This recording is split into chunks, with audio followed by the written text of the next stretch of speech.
Ladies and gentlemen, good afternoon, good morning, or good evening, depending on the time of day that you're listening, and welcome to another episode of Blank Canvas, where we discuss with creatives the different facets of creativity and their creative journey.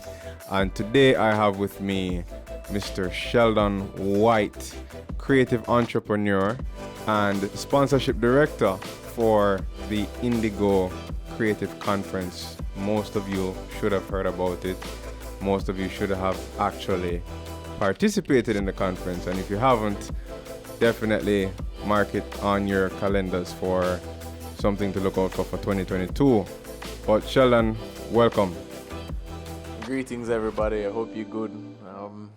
Same as you, and good morning, good evening, good afternoon to whenever you happen to listen to this. Yeah, man. Respect, man. Welcome to the show. Thanks for doing this. Thanks for being a part of the Blank Canvas community. And today we're gonna dive into a topic around your audience, your ecosystem, if you will, and what that means or what it means to build your creative ecosystem. And I think a big part of that is around trust.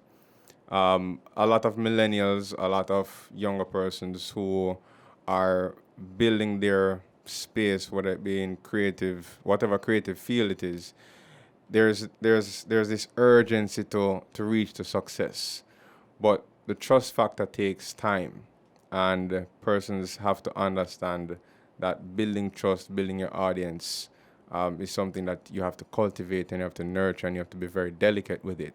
What has been your process to becoming one of the sought after persons in your space as a opinion leader on creative work and what it is that you're doing now? Well, Ewan, first of all, thank you very much for having me. I really appreciate it, and you taking the time out so that we can share and have this delightful discussion today. Yeah. And hopefully somebody can pull some threads from what we speak about and learn and go and, create something cool from those threads. Yeah, of course. First, I'd like to say that whatever you're doing in your quote unquote creative ecosystem, it has to be by design. And that might either sound strange to somebody or confusing, but it has to be by design because you are literally taking elements of your reality in your mind and putting them out into the reality as everyone knows it and that shared existence. Mm-hmm. So you can't sit with something in your mind and then formulate it there and not realize that it's going to be a little bit different when it comes out into reality and when you start mixing that thing that you created with other people, other personalities, and other cultures. So that's why I say it has to be by design, which means taking something and putting various elements together, carefully curated for the desired outcome. So in terms of that trust factor now that you're speaking about, as you rightly said, it does come over time. It comes through being able to work on different initiatives, activities, and projects with different people over time, working in different capacities as well. Different capacities on different projects help you to understand everybody's role or responsibility. And what comes with that is the emotional side of that as well. Not just the professional side in terms of learning their role, but the emotional side of understanding how somebody feels when they're a project manager managing 10 people, or how you feel when you're just the guy filming behind the camera. Or you're probably even the guy that's responsible for taking up the trash at an event. Everybody has something different to do. There's a role to be played. Yeah. When you're able to take some time, work on different projects, which allows you to hone your skills, to get some experiences, to meet new people, which is a big part. That networking is massive within the any creative space, whether locally, abroad, wherever it is. Those are the things that kind of give you some understanding of this new shared reality that you're going to be working in with people. And it also helps to give you a better understanding of yourself and your expectations that you can have in this new creative world that you're going to be working in and what you're going to be doing. And and kind of helping you to gauge, how hard or how soft you should be on an issue or on a matter. And over time, that's really where the trust comes from.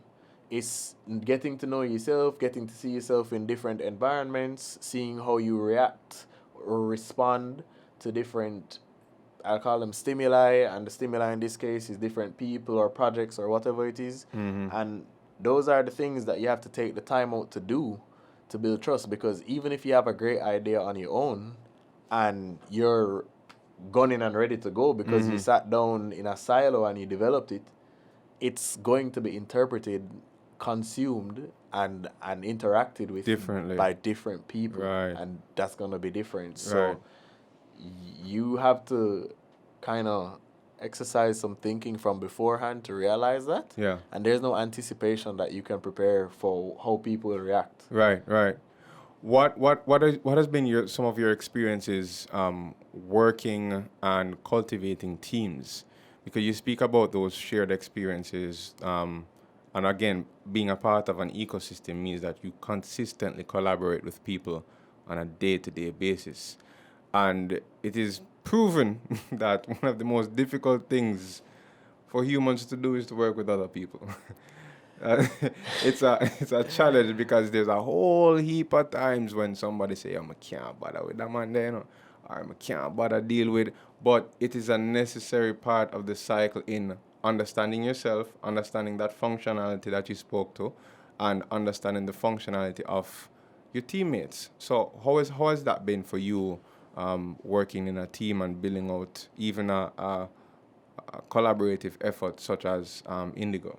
Well, first off, what I would say is that I like to use sporting analogies when it comes to teams, Yeah. because they're good examples of how we should live our lives. You're going to train a lot, you're going to train all the time, and then you're going to get 1 or 2 times to really perform. Right. And when you're performing, there's always somebody else around, especially if it's like football. It's 10 other people around you at all times. It doesn't matter what's going on or what you're doing. There are 10 people there. And you're going to realize that it takes some time for things to get right, and then it flows. And then sometimes, like teams, you have great teams that last for a little while, and then some people leave, And after a while, you analyze it and you look back and you figure out why, but it's still a learning experience. I'd also like to say, secondly, that my personal experience in curating teams or putting them together takes certain skills. I think that leadership skills are very important for a person to have. I'm aware that, not everybody has those skills, but I also believe that people can develop those skills. I genuinely believe that. I think that you can make an effort to learn what's necessary to take a group of people and a shared objective and help them to get there as quickly as possible, And by way of teams, I find that when you really start working in terms of something like Indigo that you mentioned, it's a team of about 5 to 7 of us thereabout. It has changed over the 3 years that we've done this. People have come, people have left, but the objective still remains the same. Right. And the majority of the team is still there. But it, like anything else, is not without its bumps and bruises. I'll tell you, I'll be open here. Indigo is led by a wonderful leader. Her name is Jamila Pinto, and she's a phenomenal young lady, and she has a strongly woman-led team, which I think is good, because for her, it's not something that she sees being done very often. It not just here in Jamaica, but just anywhere. Right. Just women in charge of things and leading things. Right. So she's doing that, and I think that's really good. So I find myself being a young man amongst women. Now, oftentimes teams tend to be balanced sometimes, or they tend to be more women than men, or whatever it is. But when you have like a 5-to-1 ratio, there's no balance there. There's no balance. And the key is that you guys have to work to find that balance for what works, you know? Maybe it is that Sheldon needs to understand that you're dealing with 5 women. So how you speak is going to be very important. Right. It doesn't matter what you're saying at the end of the day. How you speak to them is going to matter very much, because women feel when you speak. Also, they need to understand the same thing, that Sheldon is surrounded by 5 women. So it's not going to come across as you're trying to help me. It's going to come across as 4 or 5 persons nagging me. So depending on how that communication goes sometimes, it can literally dictate the direction of your team. Right. And there has to be some kind of very, very conscious awareness that exists within the members of your team at all times to kind of mentally remain present to the varying emotions and the varying personalities and characteristics that each of those personalities share around you in order for your team to function in an effective manner. And the biggest thing with a team is that everybody has their role and their purpose. But what really makes a team strong is not the roles of the individuals, it's the roles that different individuals are willing to play on that team. So if you know that you're strong in 2 areas, for example, I'd say communications and PR and maybe graphic design, then you don't only do one, you help your teammate to get through whatever it is, the activity that you're doing, because they're probably only a good graphic designer, but they're not good in communication, so they can't put copy on a design. Right. Or, Right. So it's your willingness as a team player to See where the gaps are and kind of be able to fill them. Right. Yes. You spoke about leadership and how, well, indirectly speaking about leadership, as to how that manifests itself within a team. And leadership and commitment come hand in hand. And a big part of getting any work done is committing to the process, sticking with it, and that stick-to-itiveness about it, that no matter the result, good or bad, we will figure out, we will amend, we will pivot, we will restructure, recalibrate, and continue to move forward.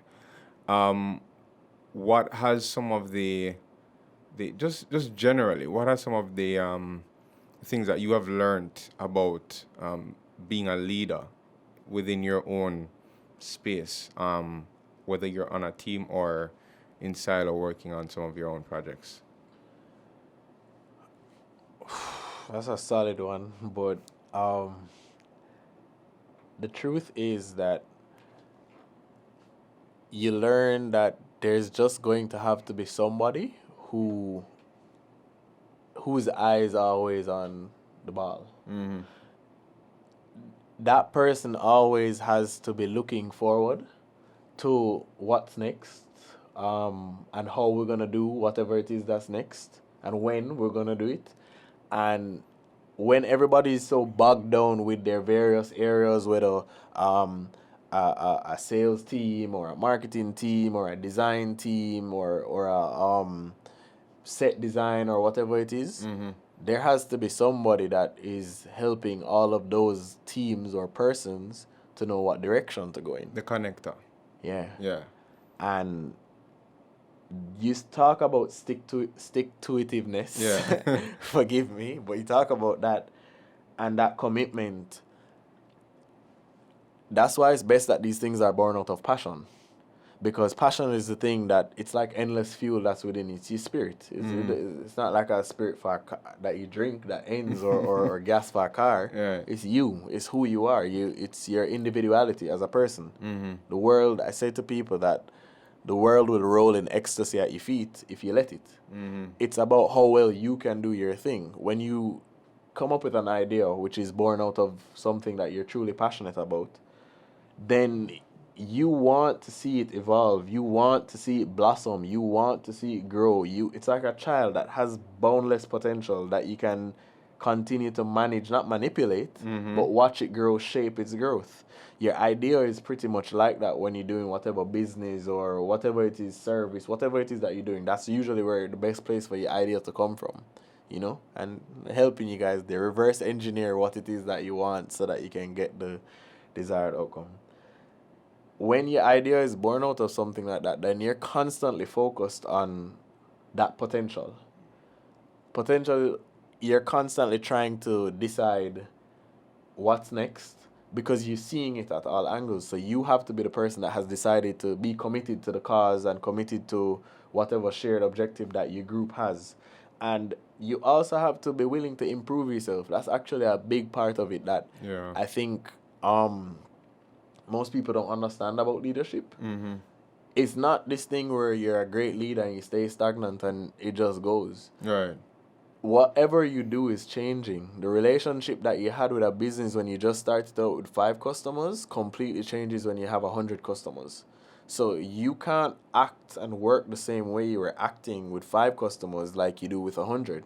So you as a person have to take on the change that's required based on whatever environment and whatever flow of energies around you, and constantly be willing to change and improve and challenge yourself. Because if you were able to start a business when you were 16 years old and you got some fanfare around it without social media and you did well, then kudos to you, good job. But what's next? If you're able to do that at that age and at that early stage in your life, what's next? That means that you are operating above the grain, like you're doing better than the quote unquote average person. Right.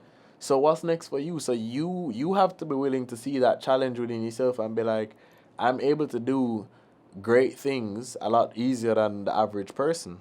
When you realize that, what do you do with that information? Are you going to use it, or are you just going to be entertained by it? Right. You know? And I think the choice is yours at the end of the day. But when you decide that you're already in something and you become a leader, you stick to it, and you want to see, just as how that product or service or whatever it is that creation of yours grows, you want to see how you can grow too as a person. Yeah. Because leadership requires for you to be able to take a group of people, get all of them, as you said, to work together, which is the hardest thing you've ever seen, and ensure that no matter what happens, because the thing is, you know that something Something will is going to happen. happen. I don't Right. know what, but that no matter what happens, Yeah. you achieve what you said you're gonna do. Yeah. And I can see where that's an insurmountable task, seemingly, or something not worth picking it up. But maybe that's where the challenge lies, in the passion, in actually challenging yourself to do more than you were able to do the day before. Right. You know, you put them together on day 1 and they cuss and they argue, but day 2 you actually got them to be quiet and listen to you. That's progress. And day 2, you probably learn something new about Yourself. yourself or- and the others in the room. Exactly. And sometimes progress is kind of like that. It's compounded. It's day by day, minute by minute.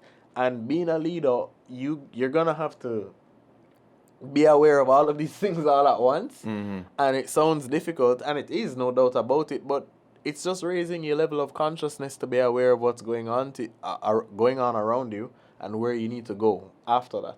Yeah. And it's kind of thinking about the two things. It's like being on the highway and being like, all right, I'm on the hill, but I'm going to Ochi at the same time. You need to know where you are right now and what's next and what your plan is. Right. And once you're able to find a way to effectively communicate that to the people around you, then you'll find yourself making strides as a leader.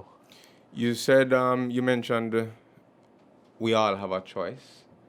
And I think that whilst we all do have a choice, in some instances, we allow external factors to make choices for us, and thus robbing us of our chance to actually do the thing that we set out to do, or do the thing that we're actually ordained to do, if you will. Whether it is by listening to peers, following ill advice, or just not being, back to the word, committed enough to what it is that thing that you wrote down, your idea. You write down your idea, then you go outside and you realize that, 5 more people have the same idea. And then it's like, me no bother want to do that. Because the market is now, quote unquote, saturated.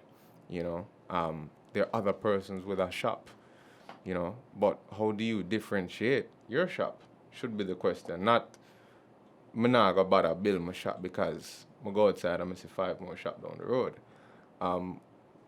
In your experiences, what has kept you going to still commit to and still decide that even though there are others within the same space, even your colleagues, even your friends that are probably doing things like you or aspiring to do things like you, whether in the same line of business or not, what has kept you on your path to still actually say, I'm going forward with this?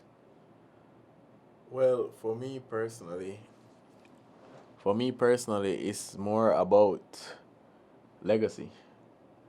I'd I'd like to say, what is it that I did when I came here? What is it that I left behind? Not necessarily for kids or anything. I personally do want kids, but what was Sheldon Whyte known for? What Mm-hmm. could you associate him with? You spoke about a few things, and I'll answer the question, no doubt, but just to touch back a little Yeah, of bit, course, of course. on potential. Mm-hmm. Potential is like a light switch. You can choose to turn it on or off. When you turn it on, the light stays. If you turn it off, the light goes. It's pretty simple. But you have to make that committed decision to turn on that light switch every single day, no matter what happens. It doesn't matter what's going on. You need to turn it on and keep it on. You can't let it flicker, you can't let it drop, and you can't turn it off during the day. It has to stay on for you to be able to maximize. So that's really difficult, but that's the desire that you really need to push towards your goals and your dreams and actually bringing them into reality. In terms of what has made me stick to it, I have seen progress. I have seen profound progress in everything that I've done. I've graduated and gradually done it step by step and realized more and more what's possible, what's out there. I have started something from the ground up, from, you know, literally nothing, like an idea on paper, and bring it into real life and see where it actually generates an income and generate publicity, and you live off that, and you challenge yourself to do more by way of the market now being saturated towards that idea. I'd say that competition is a good thing, because think about telephone companies. There are a lot of those. They're offering the same service, but it's all data. So why do you have like 7 of those in the United States of America, you know? If I was the only one selling data, why does everybody else need to sell data? Right. But it goes back to what we said about your individuality, to be honest with you, Iwan. There are only some things that each of us as individuals know how to do. Nobody can do you better than you. Nobody knows how to do you better than you. When you realize that and you allow this world to roll at your feet, then you will start creating things in your own image, in your own likeness. And as we started, it has to be by design. When you start creating things in the way that you see them in your mind, it becomes that bit more unique. So it's like putting a different touch on something age old. Somebody might the hot dogs. There's a hot dog stand, but you could just go ahead and do some unique hot dogs of your own and call it Yeah Dog. And you could literally do something like that, Right. and you still have the two of them coexisting. Right. And that's reality, by the way. You can look it up. Right. Yeah Dog. Yeah, dog is Sheldon's business. But you literally learn to find a way to place that unique touch on something that already exists and put it out into reality, and that comes from you as the individual. Right. How is it that you see things, Yuan? Tell me about your perspective. That emotion that you feel, that the connection that you share when you're discussing things with your friends and sharing your opinions, put that into reality. Don't just leave it in your gut or in your soul. Like put it out there. If you're Right. passionate about it, you know, make it into reality. I had a discussion with a colleague the other day, and I was imploring her to remember the purpose of the perceived product, the idea, whatever it is that she is trying to create, was to share with other persons. The magic is not building it and keeping it for yourself. The magic is building it That's the hard part. and sharing it. That's the hard part. But it's so difficult for us to let it go. Because we own it. Remember that. My idea. Yeah, I did it. Yeah. What you mean you want? What you mean you want Yeah. a piece of it? You know. And the my idea part and the owning of it disintegrates further and further the more persons actually interact with it. after it gets to a critical mass, nobody really cares who did it. There's a solution for it though. And one of the key things I would tell anybody in any business, creative process, anything that you're doing for any mass group of people to interact with, heck, if you're even cooking food for your family, always put people at the center of what you do. Whatever it is that you're doing cannot function without a person. People are at every end of the spectrum involved in every part of any process whatsoever. No matter how the world gets digital, no matter how technology advances, a person is still involved. A person approves. A person says okay. A person clicks a button. People are always involved. So if you put people at the center of what you do and think about what you're creating for them, then you're literally adding value to their lives. Of course. And it's easier for them to interpret this thing that you've created and feel accepting of it because they feel a part of themselves in it. When you're doing marketing, you're doing campaigns, we tend to tell people that customers like to see themselves in campaigns. Right. It's not all the time you want to use celebrities and everything. You want quote unquote normal Real people. Yeah, real people. And that's where you really will find that you can connect the dots. So put people at the center of what it is that you're doing. Whatever the idea is your idea. But you're doing it for them. Of course. Because even in our case now, well, let's use Blank Canvas as an example.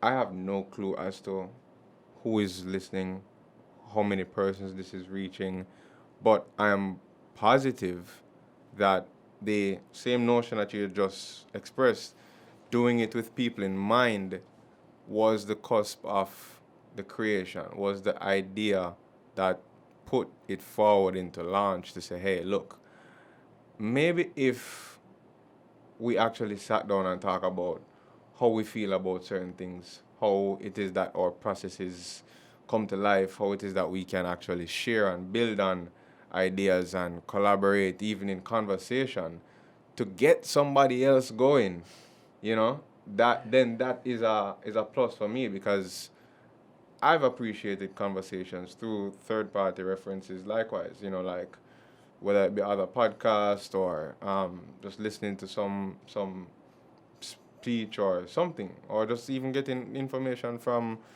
colleagues or friends.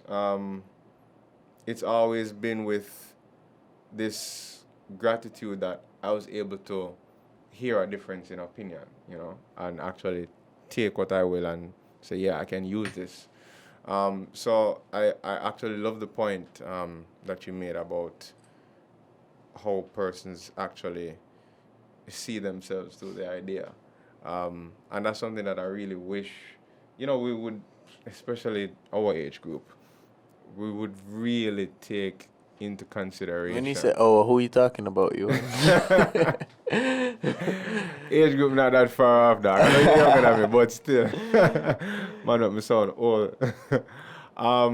But yeah, I really wish that's something that we Listeners, I'm 27, everybody. I don't know if Ewan wants to declare, but I'm on the younger side of the spectrum. Yeah, Sheldon, we know. Talk to me a little bit now about something that I know that you're very passionate about, and that's financial literacy, and being financial literate as a creative. That's something that always seems to have shared two different sides of the fence, but it's now almost mandatory that there is an understanding of how what you do, even with your finances for your personal life, how that seeps into how good your creativity output can become and how good you're able to manage that as well. So let me hear some of your thoughts around what it means for persons now, whether it is building, just starting, or still managing their process, like that creative. My simple answer for once, it changes the game. It's like that one thing in life that you can't account for example. That's when accidents happen. It's like speed in football. It's a dog running out in the road. Like your financial literacy literally changes the game for you. Because what it means is that before you're able to create anything, your first question is not what can I create, but what's the value of what I create and how much does it cost me to create that thing? And immediately, if it is that the cost outweighs the value, you've already moved on to the next idea. Because if it costs you more to create it, than you're gonna sell it for, then you kind of off to a slow start there, buddy. So that's what I'd say there. But I think that it's of paramount importance that you get your financial literacy, or you put it at the top of your list of things to do. Look at NFTs right now. An NFT is a non-fungible token. It's shrouded in that world of crypto and all of those digital currencies and those things that we're probably not going to get too deep into right now, unless you insists. But can pass. People are selling their art digitally for $1 million. You have people who today, on Friday evening, were broke, and tomorrow, on Saturday evening, they're worth $1 million. Yep. Something had to change that, as I said, it changes the game that you can't account for. There's that one thing, and that's your financial literacy. It is like a guiding light to you on your path being an entrepreneur and being a creative, because what it does is it ensures that you head down the right direction as much as possible by making prudent financial choices and ensuring that whatever activities that you're investing your money or your time in also makes sense for you. And even by way of equipment, it ensures that you buy equipment that's built to last and that makes sense at that time for you. You spoke about the importance, well, not importance, but in terms of the creative and financial side being merged now, where once upon a time it was apart. And this is something that's not talked about that often, but if you name a lot of artists, like vocal artists that is, they were robbed by their management. People don't like to say it sometimes, but it's true. Even Bob Marley, by his first set of managers, I believe. And look what he turned out to be. He still did well, thank God. So, good kudos to him. But you don't want to have to go through that, Right. or have to be in that scenario simply because there's a topic that you're unwilling to familiarize yourself with.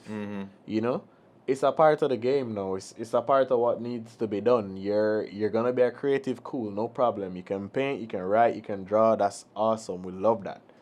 But for yourself, this is not even for everybody else. We spoke about putting people at the center of what you do. If you're putting yourself forward now, because you're still a part of this process, your financial literacy ensures that you put yourself first. Yeah. All right. Let's talk about the aspect of, or stemming from finances, the ability to afford your idea. A lot of persons generally may not think that they can afford to experiment on their idea because of a lack of resources, or because of even a lack of financial understanding around it, and lose out on the opportunity of, doing some live testing, experimenting with it. There's an adage, if you can afford it, try it. But how do persons get to a state of balance with, one, understanding the financial element, but two, being able to put that into practice?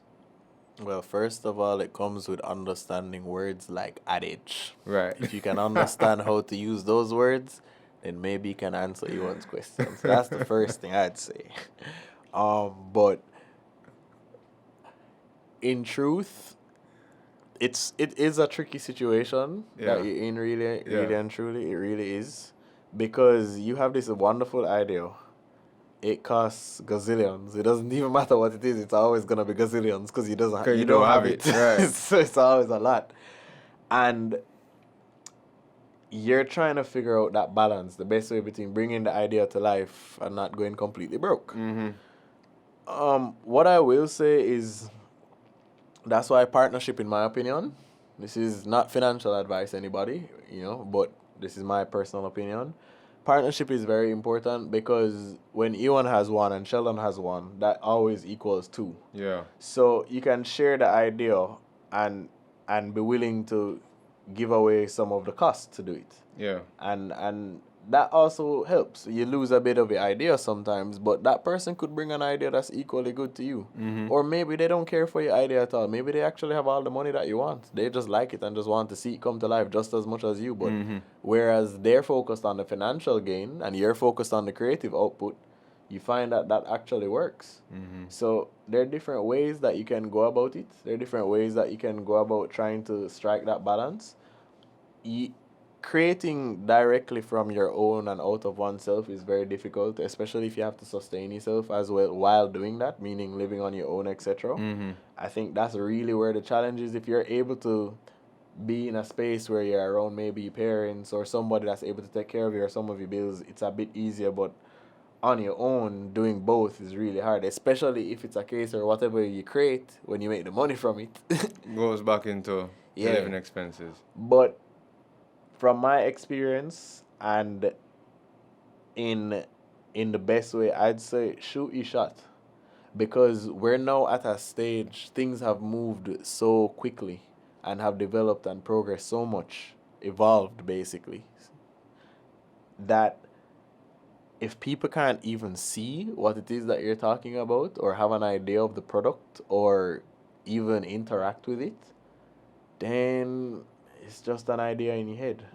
And the thing about ideas is, as great as they are, anybody can come up with an idea. Yeah. And what's good about ideas is how well you execute them. So if it means that you're going to have to spend some of your savings, take out a loan, ask a family member to help you, get a venture capitalist, whatever level of investment that you're seeking, I'd advise you to do some planning by way of finances. Do it on your own if you can, if you're capable. Get some help in doing that. And figure out a budget. That's what budgets are for. Figure out a budget of what's needed and at least get it started. If your idea is as good as you believe it to be, then when you develop some type of working prototype of whatever it is, then people will buy into it. People will buy into it. Yeah. I love that. What are some of the things that Sheldon can leave as ideas, recommendations, just any closing thoughts about next steps into your creative process? You know, like what are probably Sheldon's top 3 parting messages? Well, it would have mostly stemmed from the conversation that we just had. I'd say allow your individuality to thrive. Let whatever it is that you create come from you and who you are. Be distinctly, definitively, enthusiastically you. Let whatever it is that you feel about yourself, let people see it. It doesn't matter what it is, show it. So let your individuality thrive. Be strategic. Be able to anticipate what's coming, what's next. Be able to anticipate that which you can't anticipate. Always make a plan B because of the possibility of plan A just not working out. When you have a plan B and a plan C, it doesn't really matter what happens. You're kind of able to pivot a little bit more quickly because you're not thrown off guard. So be strategic about your plans. And finally, I'd tell people to, if I could tell the listeners, Ewan's lovely audience, to let it flow. And when I say let it flow, it means not to be too fixated on the outcome. The key is in the process, as we've spoken about. You came up with the idea and developed it, but you're not the owner. It's put out there for an audience, for people, for consumers, for customers. You don't own it. So don't worry about what it's going to look like in the end. You need to focus on how good it can actually be. They'll be the ones to decide what it looks like in the end and what they use it for and how much they like it. Focus on your process. Let your process flow. Ensure that you have a good process in place that works for you, that's proven, that you can always rely on, and you can always go back to. And you'll thrive, and the world will roll in ecstasy at your feet. Appreciate that, bro. Thank you so much. Ladies and gentlemen, this has been another episode of Blank Canvas. Thank you for tuning in. We hope that we have helped you and in some way inspired you along your creative journey. Tune in for another episode real soon. Go out there and be awesome. Thanks again.